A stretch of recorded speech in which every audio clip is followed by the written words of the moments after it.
Një aktiviste e lëvizjes për universitetin protestoi duke sulmuar me pije freskuese ministren e arsimit Lindita Nikolla.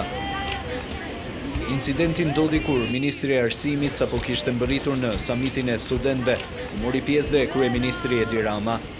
Në video duket qartë momenti kur Mirela Ruko afrohet në rreshtin e parë dhe i hedh pijen mbi kokë ministres Lindita Nikolla.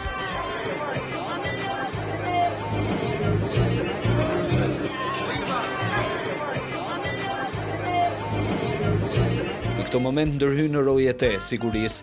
Studentja u shoqërua në polici. Ajo është pjesë e lëvizjes për universitetin e cila ka kundërshtuar vazhdimisht reformën në arsimin e lartë.